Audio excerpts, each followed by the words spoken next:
Thanks, Jim. Hey guys, I am really pumped to be here tonight, and this is exciting for me. I've got one goal for tonight. What I want is when you leave tonight, I want you to be a better person when you walked in the door. And if you give me a chance, I think we can get that done. All right? So, I want to speak a little bit to the Leadership Academy too. You guys are very fortunate to go to a school like St. Ambrose that has a Leadership Academy. I don't know of any other school, and that includes Division I schools, that require their students to do community service and to develop themselves as leaders. And that's terrific. Despite all of your accomplishments on the field and the things that you'll do, when you leave this earth, the accomplishments that you're going to have off the field are going to be far more than what you're doing on the court or on the field.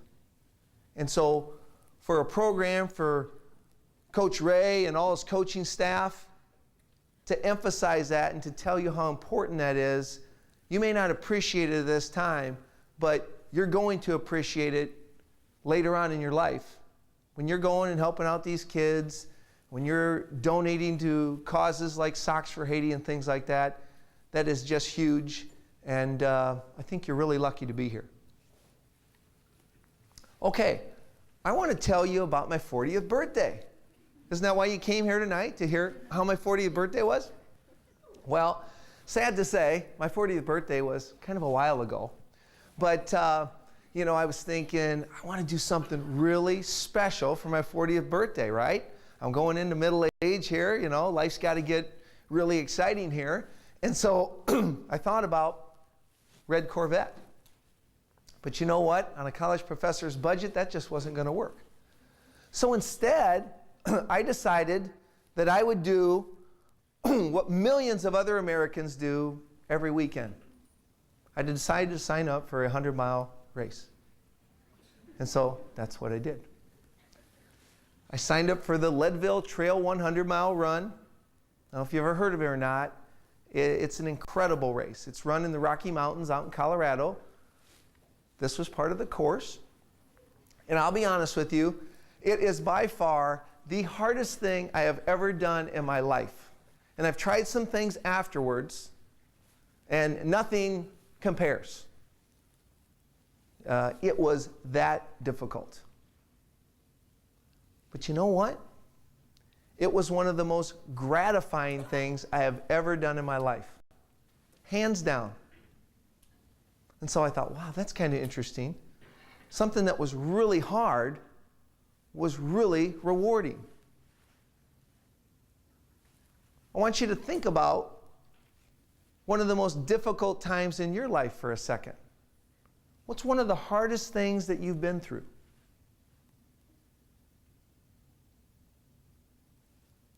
And I'll bet for a number of you that that's where also some of your greatest joy in life has been. Kind of going through that struggle. And it's really ironic how life is like that. We don't ever wish for the difficulty. We don't ever wish for the hardship.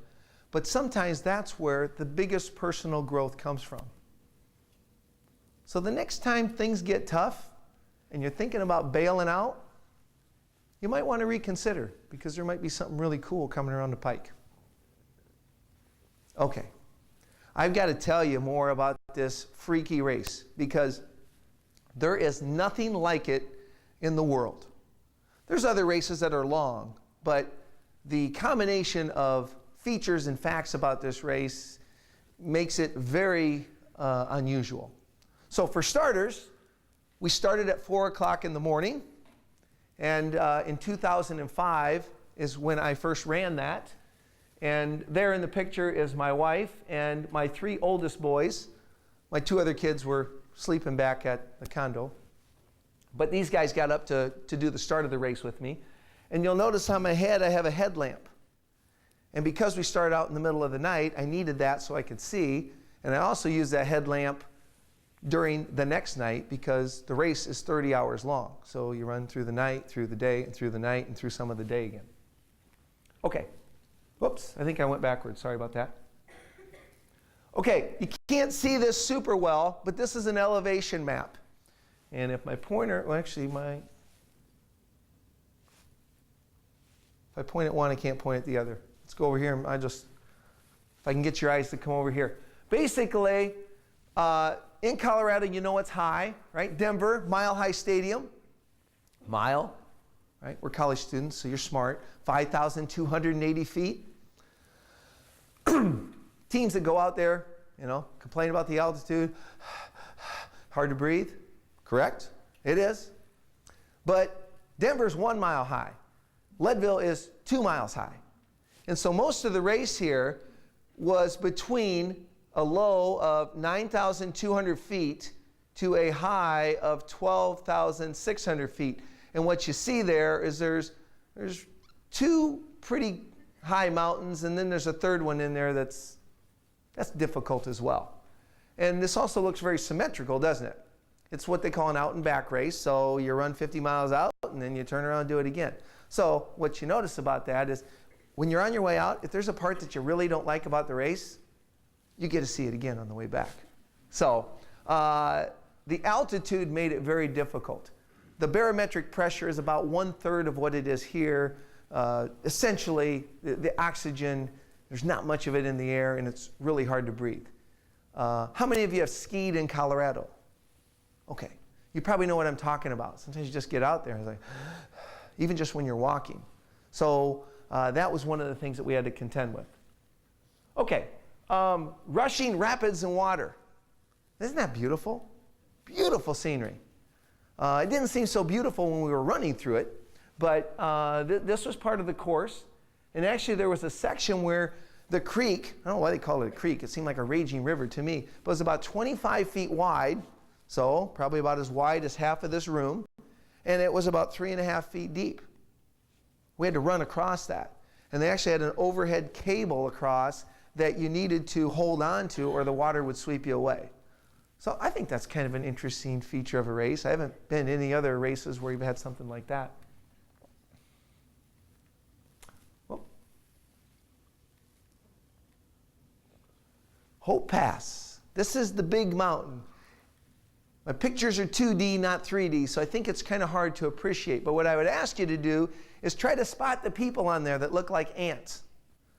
When the people are that small from that far away, we're talking long distances. And it's pretty darn steep. So that was the high point, the 12,600 feet that we had to get over twice. And going up the mountain, it was a 3,400 foot climb. And that's kind of the killer part of the race. Back on that chart where it showed it spiking up twice, that's what we're talking about there. So in this, I'm smiling because that's me at the top, right? Happy to be at the top. And if you can look kind of closely down below, sorry, I'm having some technical problems. We'll get it straightened out. If you look down below, you'll see some lakes down there. Those lakes are like 2 miles away. And then I ran around those lakes when we got back down to the bottom. Okay? There's a better picture. You can see the lakes more. And again, you see the switchbacks and the small people in there. 55% DNF. If you get into ultramarathoning, before I didn't know what DNF means. DNF, 3 letters, what's it mean? It means do not finish. So this the race has a DNF rate of about 55%. That's pretty incredible when you think about it. More than half the people who start the race aren't able to finish. And there's a myriad of reasons as to why they can't finish. They get tired. They don't make their cutoffs on time. They get sick. They get a big blister that's just too much pain that they can't, go through. They can't keep food down, all sorts of things. But, what's really interesting about this race is that Leadville isn't the kind of race that you say, yeah, I got nothing going on this weekend. I think I'll just head out and try it. Everybody who runs this race is thinking about it at least at least 6 months beforehand, probably a year, maybe 2 years, maybe 5 years. And they're gearing up for it. And they're committed, and they're training hard, and they're usually very good runners. And so when you think about people planning that far in advance, working that hard to do it, and more than half of them don't finish, wow, that's kind of depressing. But it just goes to speak to the difficulty of the race. And there's a lot of really good runners who don't finish. Doesn't mean that they're a bad runner, it's just they had a bad break. You know, they turned an ankle on one of the mountains. So that can happen. And this is me coming across the finish line. I was very happy. Pretty tired, but very happy. Okay, so a couple of things significant about this. First of all, family support. And I'll talk about that later. Okay, there's my brother. There's my oldest son, my second oldest son, my third oldest son, my brother-in-law, and this little guy back here. Can you see him? That's my 4-year-old son, Joseph. He decided to run at the end, and about 50 yards before the finish line, he saw that ribbon, and boom, he took off like a shot. So he was there waiting at the end for me. Dad, why are you so slow? Can't you get going? But the number's there, 29, 57, 43. Pretty significant for me because it had a 30-hour time limit. Cut it kind of close, didn't I? 2 minutes and 17 seconds later, I would not have finished this race. And to even make it more dramatic, if I had run each mile 1 1/2 seconds slower, wouldn't have finished. So it really was close. So I had a lot of cool things going on. And as a result, because I finished so close to the finish time, the last couple hours were really hard. I had to kind of pick my pace up or I wasn't going to make it on time. And, you know, that's not the time you want to be having to rely on picking it up. But, you know, you do what you have to do, right? So, after hearing all this, I want to ask you guys a question. How many people think that this sounds like fun? Couple? That's all? How many people think that they would like to do something like this? Am I selling this well or not? A few? Love it? Okay? Very good. See me after the talk. This is my passion. I will help all of you get ready for this race. I love this race. This has done so much for me in my life, and I just can't tell you enough about it. That's why I'm here tonight. I love this race. All right, so I'm still not seeing a lot of hands. Maybe this question will help. How many of you think that maybe I should have had my head examined? A few more hands? Okay, yeah, I kind of figured. You know what? You were a lot like my family and my friends. When I first told them that I was, hey, I'm going to do this race. Like, you're going to do what? So, yeah, it's a pretty unusual thing. Okay. Just some scenery. We're not going to do a whole lot of this, but it is a beautiful, Colorado is such a beautiful state. I had the opportunity to run around this. Now, the first time, it was dark, so I didn't get to appreciate this. But the next morning when I came back, it looked like that. Although I think I was so sleepy, I'm not sure I really appreciated it at the time. Okay, just more backdrop. This is about 13 miles into the race. You can see the mountains in the background. My wife and son there meet me in aid station. That is that same lake, but I'm about a mile above it, kind of looking back. That lake is actually, we ran around it for about 7 or 8 miles. I know it doesn't look that long, but it was really long. Okay, this is power line, very steep. It was so steep, as a matter of fact, you had to stop yourself from running, or you'd, you know, be like one of those, the Cheese Hill Run in England, right? Where people go tumbling. So basically what you had to do here is as you got going down, you needed to run side to side because at least you could kind of slam into your shoes and stop a little bit. So kind of zigzag down the mountain. If you tried to run it straight, you probably would have killed yourself. Okay, the Colorado Mountain Trail, shouldn't have put the writing in there because it kind of blocked it a little bit. But Most of the race was like this. And you're running through a forest. There's rocks or sticks. So you have to watch and make sure, try not to trip. Although I think I tripped about 54 times and fell right in my chest. All right, I'm making it up. I don't know if it's 54. It was a lot. This was a steep incline coming into an aid station. So it just gives you a feel for the terrain and what it's like. It's a little different than going around Brady Street track or going around the Vanderveer Park. But it was cool. All right. Love this t-shirt. Okay, this isn't real. The one I have, I took a picture of it, but you couldn't really read it. But this is what it says. They sell shirts out there. And it's mainly for the family and the crew members who are like waiting forever for these runners to finish. But that's exactly what it says. I'm not here for a good time. I'm here for a long time. But the shirt is actually a lie because it is a good time. But yeah, it is a really long time. So that's kind of cool. You know, there's a reason that I ran Leadville. And I think part of the reason is tonight. There's a reason why you're here at St. Ambrose. And you may not know it right now, but you're going to figure it out if you haven't already. And there is a reason that you're playing sports at St. Ambrose, and there's a reason that you're here tonight. Okay. I don't have all the answers. And I'm going to tell you a story here in a little bit about something that happened in my life that when it happened, I had no idea why it happened. I figured it out about 10 years later. And sometimes life is kind of like that. You know, especially when something bad happens. Right? Why did that happen? And we figure it out later. So just be patient. God has a plan. The answers will come through to you. All right. You are better than you think you are, and you can do more than you think you can.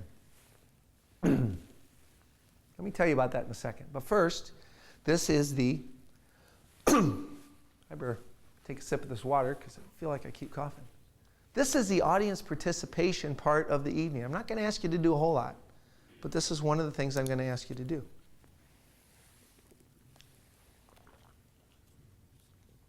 I want everyone to repeat this phrase out loud with me. I'll give you the cue, okay? The words are up there. You don't have to memorize it. Ready? You are better than you think you are, and you can do more than you think you can. Thank you. Very well. Okay. Yeah, I heard it the first time. I was like, okay, well, gee, anyone can make that up. But I'll tell you, after I ran Leadville, this became one of my favorite phrases in the world. I just absolutely love it. And I guess my experience at Leadville has taught me that, you know, personally it's true. I signed up for Leadville, but I really didn't know what I was getting into. I wasn't a track star in high school. I didn't run cross country.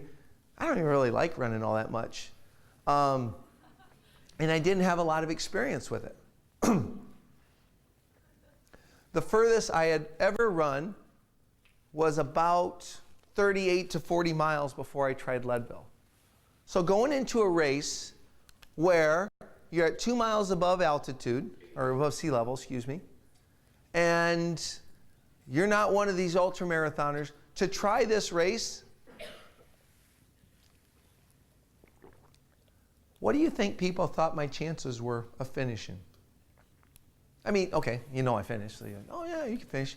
But really, before that happened, if we were to take bets, what do you think the bookies in Vegas what odds would they have put on me to finish? Right? I'm not Lance Armstrong. I don't have a VO2 max of 94 or whatever he has. You know, I'm a regular guy. I don't run all that much. So what do you think? Can I hear a couple percentages? I'll give you a 10% chance of finishing, 2%, 50, 90. If you say 90, you're a big liar and you're trying to suck up to me, and I don't know why, because I'm not giving you a grade for tonight. But what do you think? 50, 15? Low. 2. Thank you. Appreciate your honesty. Okay. But yeah, it's true. I had no business doing this. But what I had a pretty big heart, and it's something I just wanted to do. And so, here's the deal. It doesn't really matter what other people thought. They weren't the ones running the race. The only thing that really mattered was what I believed that I could do. Did I know I could complete it? Nope. The only thing I could do was prepare the best I could and have an attitude that I wasn't going to quit. And I was just going to keep pushing and do my very best. But the more I learned about the race, I also came to discover that, a lot of really good people try this and they can't do it. And here I'm one of these, and I'm not very good. So I was like, well, what chance do I have to finish it? But sometimes you just got to ignore the facts and the figures and logic, and you just have to go for it. So I love that phrase. I just think it's a great thing to live by. And I'm not really going to talk about them tonight, but there's so many incredible people out there in the world. Some are celebrities, some are famous, some really aren't famous. Might be your uncle, might be a cousin, might be a kid living down the street. But isn't it incredible what some of the things that people do? You sit back and you think, wow, how do they do that? They probably follow that. It's just like, you know what? I'm not going to sell myself short. I'm just going to go out and I'm going to do it. Whether it's in sports or whether it's in business, whether it's in starting a foundation or whatever, it can be anything. So, another piece of advice, don't sell yourself short. And if you leave here with one thing tonight, this is it.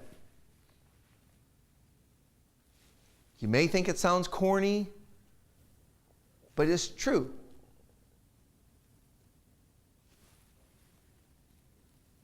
Okay. Now, sets the mood. We're going to do one other thing. You don't even have to talk this time.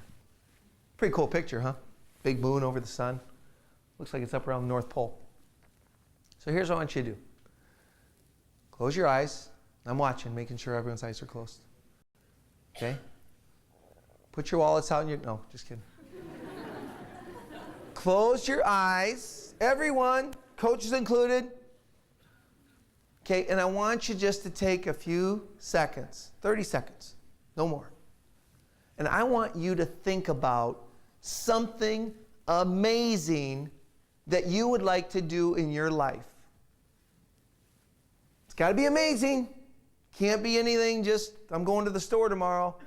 I want you to think about something incredible that you want to do that would get you excited and get you fired up.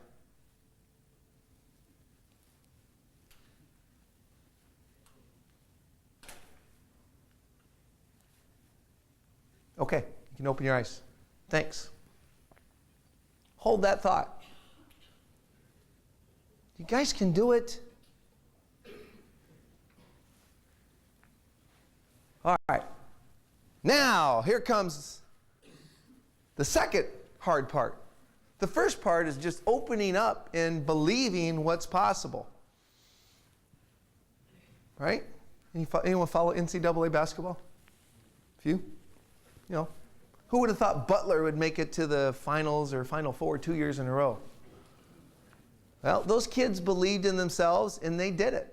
So talk all you want, it can be done, right? You don't have to be a major Division I power with 48,000 students to go to the NCAA finals in basketball. Okay, so we got the dream, we got the goal. We're getting jacked up. This is what we want to do. You got to follow it up with a plan. Difference between a wish and a goal. I wish I had $1 million. Well, don't we all? Goal, I'm going to make $1 million, and here's how I'm going to do it. So, you got to make a plan. Leadville. I wanted to run it. But I didn't stop there. It's like, okay, what do I need to do to get ready for this race? This wasn't running a 5K. I had a lot of things that I needed to learn about ultra running.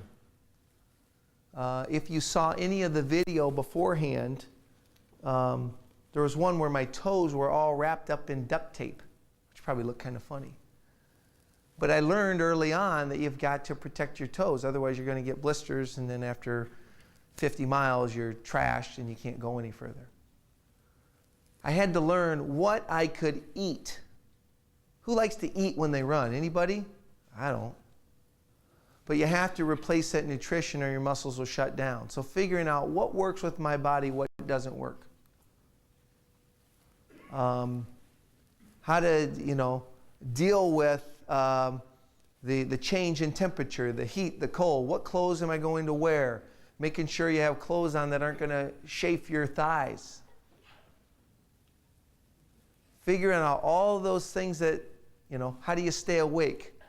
What are the right shoes? What are the right socks? I mean, it sounds simple, but a mistake on any of those could cost you a finish. And so I had to study really hard, talk to people, figure out strategy. When do you run? When do you walk? When do you climb? How do you train for this? And so, but all of those things came into play when I was able to cross the finish line. It's because I worked at it, I had prepared, I had studied. And if you think about most of the things that you do in your life, any significant goal that you want to achieve, you just don't go out and achieve it by dumb luck, right? You have to intelligently think about it. At Leadville, they say that the race is 80% mental and 70% physical. Yeah, it's true. I know your math classes at Ambrose will tell you that's impossible. No, but you've got to have both there. But it's really important to be prepared. How many of you here are the first in your family to go to college? Anybody? Awesome. Way cool. How many of you here are the first in your families to be involved in college athletics? Sweet. Okay? You know the type of sacrifice and commitment it takes to do that, right? That hasn't been part of your family fabric.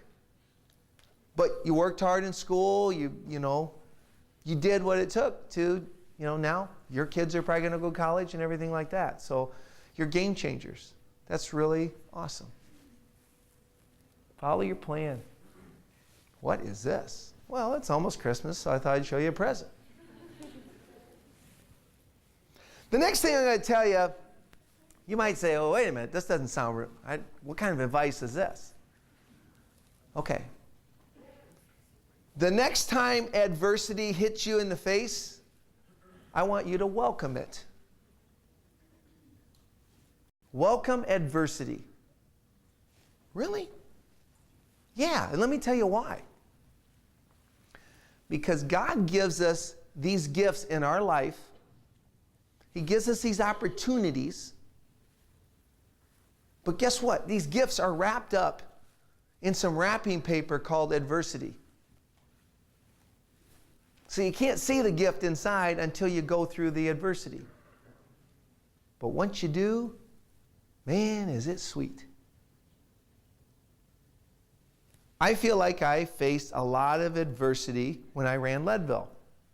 I told you about some of it before. Let me tell you about a few other things. My blood oxygen level was a dangerously low 76% when I finished. My knees and hip, my knees were constantly in pain for the last 60 miles. I'm not kidding you. My hip, on and off for the last 60. But the knees never stopped hurting.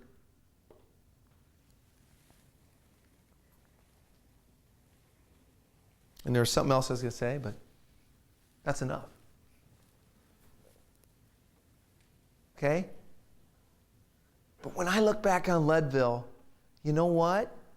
That's why it's so special to me. I mean, I'm just jumping out of my skin talking about this race. If it was easy, if I didn't experience pain, if I finished in, 25 hours and, it was just okay, it would have been nice, but it really wouldn't have been so special to me. It's special to me because I felt like I really had to fight like a dog to get through this thing, and that I had to overcome some serious obstacles. You know, being at 2 miles above altitude, fighting through those struggles made the reward all that much more sweet. And adversity has a way of doing that in our lives. The harder it is to go through something, the more you feel a sense of accomplishment. And so again, I'm going to ask you to draw on your experiences. You know? What is one of the hardest challenges that you've overcome in your life? Think about the greatest games that you remember from your team in high school or college.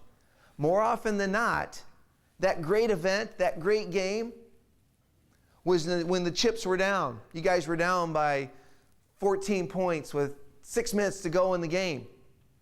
And you come back. I was at the girls' game last Saturday. It was awesome. We beat number 2 Morningside, number 2 in the country. Girls were down by 12 at half. You know, I mean, it would have been nice to just come out and blow them away and be up by 30 with 10 minutes to go in the game, and right? But what was cool was it was a tough game. Went to overtime, and the team prevailed. And that victory is much more sweet than beating a team by 50. You guys know that. So, yeah. We don't wish adversity on us or on other people, but you know what? Bad things are going to happen. And you got a choice. How are you going to deal with it? You're going to get upset and whine and cry and give up? Or you're going to fight through it and have an opportunity for greatness? That's just some comedy relief. That's my foot at mile 52. So that kind of thing happens. It's okay. I still have my foot. It recovers. But yeah, you take a beating in this race. Okay, that's gross. We need to move on. Dig deep. I want to put a picture up there because you really can't see my wrist. I've been wearing this bracelet for the last 7 years. 6 years. Okay? At Leadville, dig deep means when you are emotionally exhausted, you're physically spent, and you feel like I am at the end of my rope, I got nothing left. And it's just so easy to say, I quit. I fought hard, I tried, but I'm done. Don't do it. Don't give in. That's Ken Clower. What a wise guy. You know, he had the quote from before. And this there is like, when that happens, he says, reach back down. You got something in there. You may not know it's there. You may not know where it's at, but keep digging. It's there. And guys, we always have something more in us than we believe. Right? We're better than we think we are, and we can do more than we think we can. All right? Reach down and figure it out.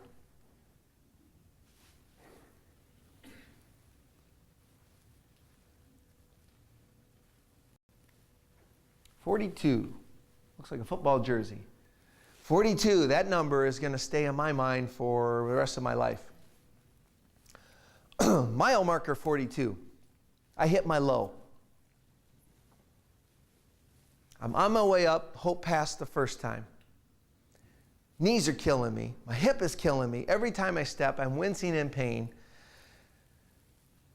And I stopped, tried to stretch, and decided to throw a pity party for myself.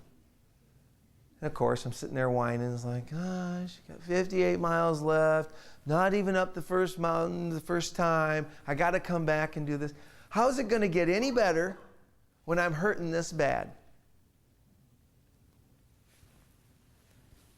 Hadn't given up, hadn't quit. But yeah, I was starting to feel sorry for myself. You know, why is this happening? I'm trying so hard. This isn't fair, blah, blah, blah, blah, blah. Okay? Well, it was at that point that something very significant happened for me. And one of the things I carried in the race was with me. I'd been on a religious weekend retreat a few years back, and they had given us these crucifixes. And so during the race, I got a little rope there. carried that thing, and this was with me the whole race. And I'll be honest with you. First 40 miles, I kind of even forgot it was there. A few times I even let it flip around here and just, kind of run and didn't really need it. Well, at that mile 42, I looked down at my hand and I saw this thing. I looked at it and I started thinking about what it meant. I'm thinking about, the things that Christ did, the humility, the suffering that he willingly took upon himself for us. And, Coach Callahan talks about perspective. It put things into perspective for me. And, I was feeling a little bit ashamed of myself for feeling this way. But it inspired me. I'm like, you know what? I can handle this. And so, started squeezing it to the point where it was almost breaking my skin, but it felt good. And my pain was still there, but I wasn't feeling it. Or I did feel it and I didn't care. And so, spiritually, that gave me a lift I needed. Oh, and by the way, I continued to use it throughout the race, but that was my low point. But I got through it. Where are you guys at in your spiritual life? You need to draw on sources of strength other than yourself. There's a higher power out there, and it might be different for all of us in our minds. That's okay. But draw on that source of strength. What motivates you? Don't do it on your own. You can't do it on your own. You'll fail. You need to rely on other things. Everyone has a Leadville. I love this phrase. I wish I had come up with it. A friend of mine is actually the one who said it. Everyone has a Leadville. Leadville is a metaphor for struggle. We all go through struggles. Relationships, financial difficulties, depression, addiction. Could be a number of things. Some of you guys have multiple Leadvilles going on. And at different points in your life, you may have them crop up again and again. But in line with everything that we've been talking about tonight, you guys have the resources to get through it. You're smart. You're talented. Look what you've accomplished thus far. You're in college. You're playing sports. You're leaders on campus. You're successful. You're admired by others. You guys have a lot going for you.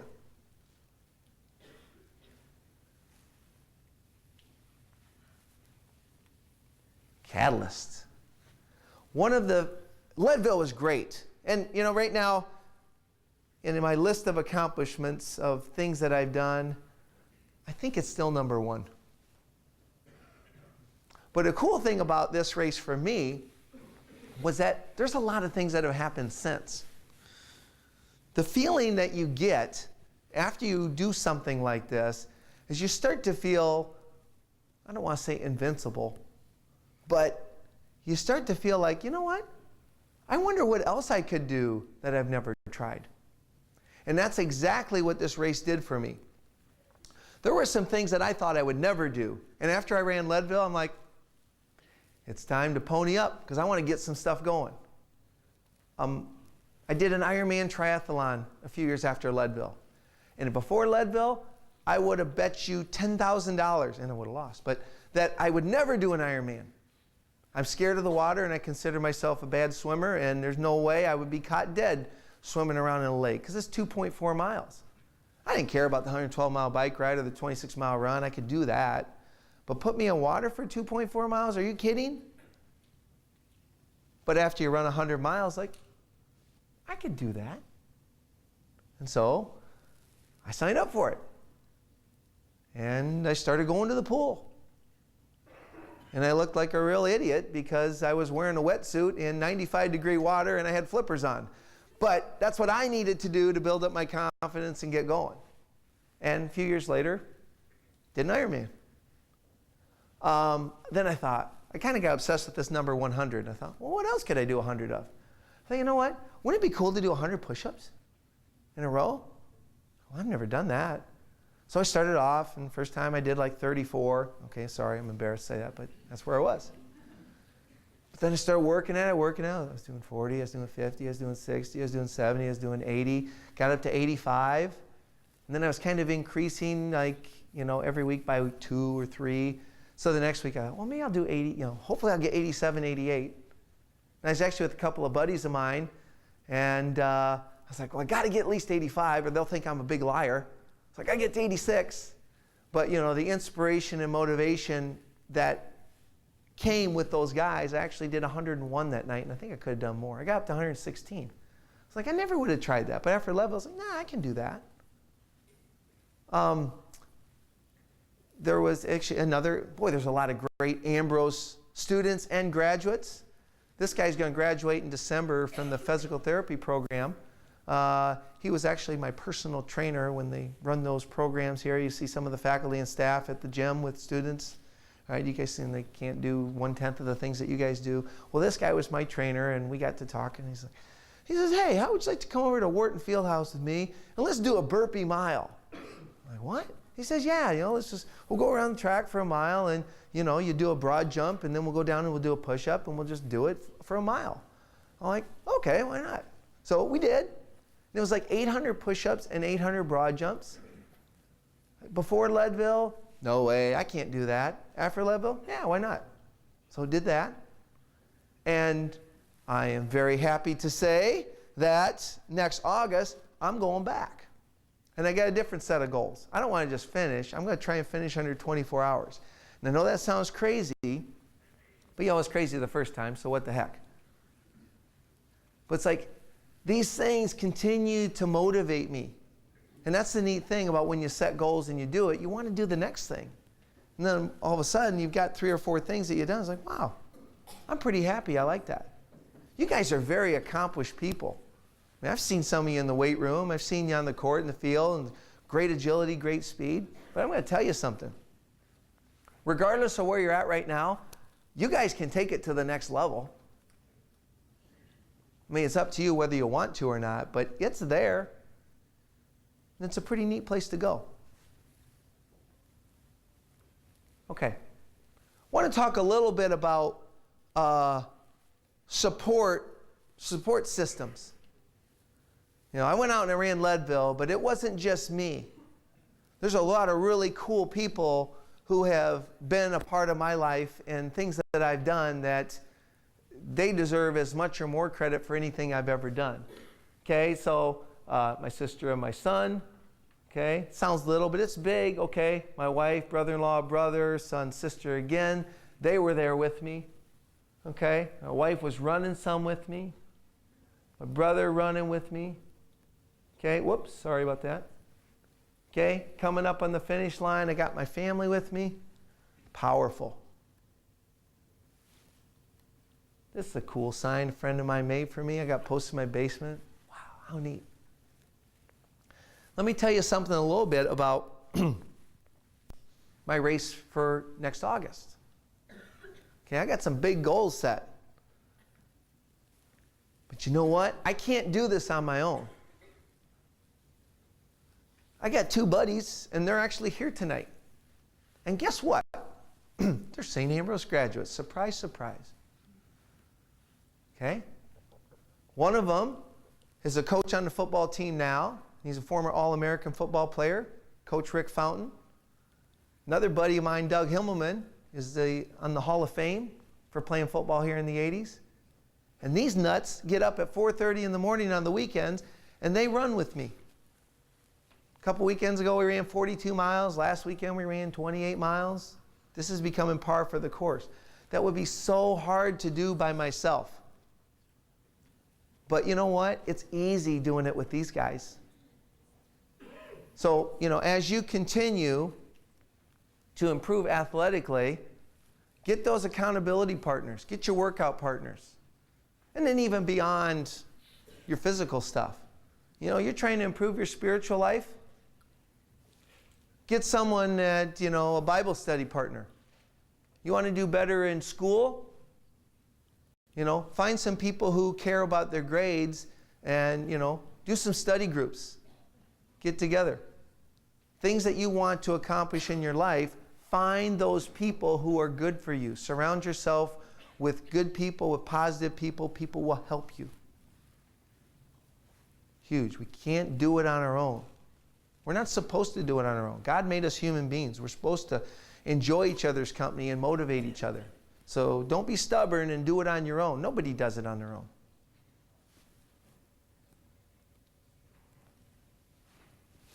I want to close with the story tonight. You recognize this guy. His name's Magic Johnson. Great basketball player. I know you guys are getting to the age like, who? Someone back in the 80s? Yeah, okay. Well, he still was pretty dang good. One of the best. Okay, and you probably know his life story somewhat. He had to shortcut his career a little bit in the NBA because he picked up HIV. And I was listening to an interview a couple of weeks ago, and they were talking to him, and the interviewer said, Magic.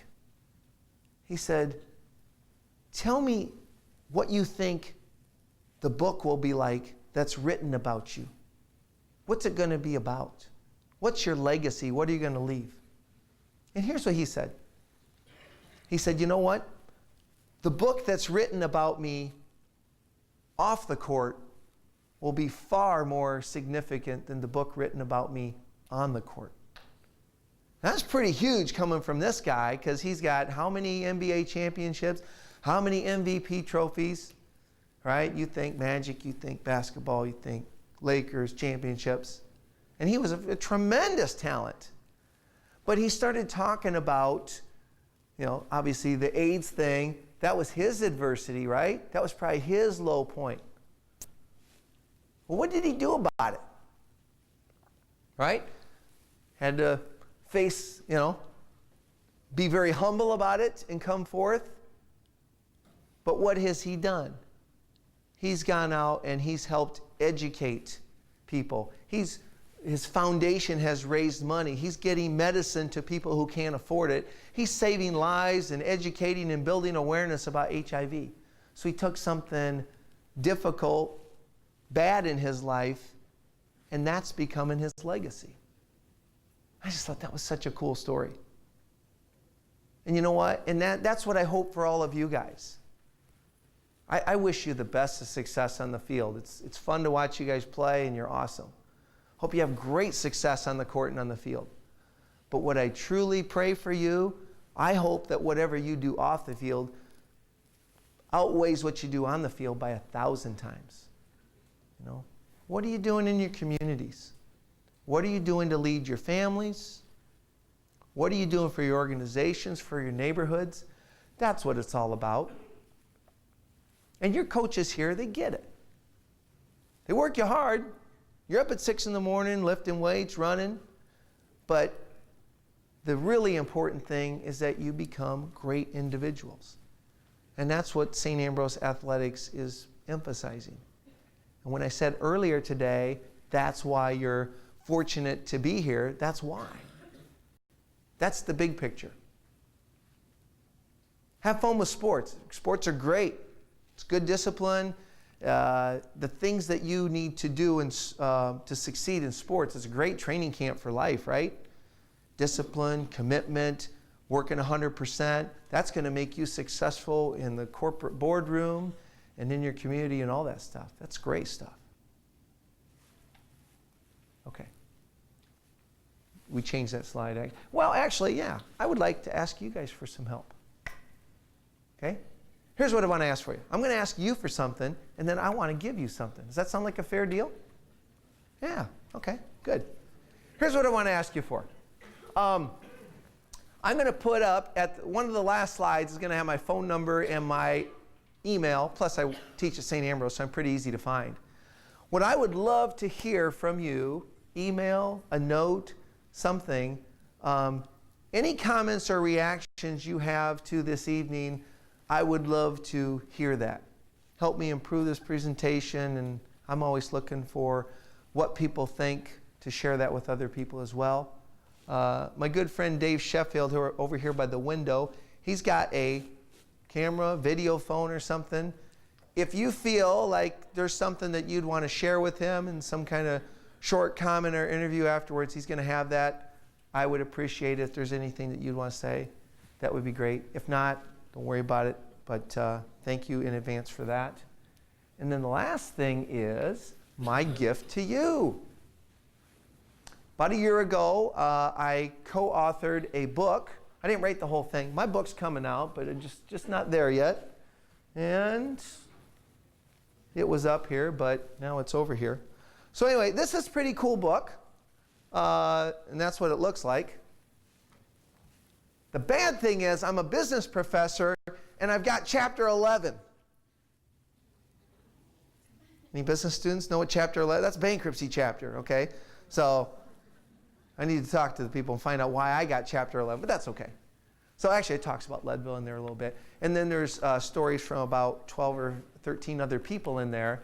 And, you know, it's a quick read, it's an easy read, but it kind of talks about some of this stuff. How to make your life better, how to get motivated.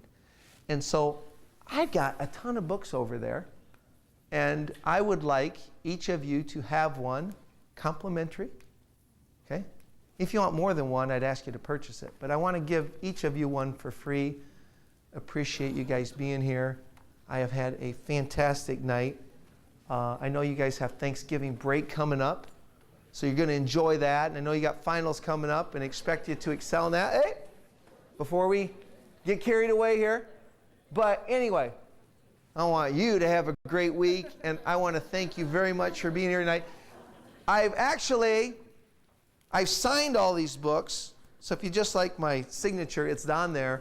If you want something personalized, let me know. I'm going to sit up at the table. We'll be glad to visit with any of you. You got to swing by the table to get a book if you want one. All right? So thank you.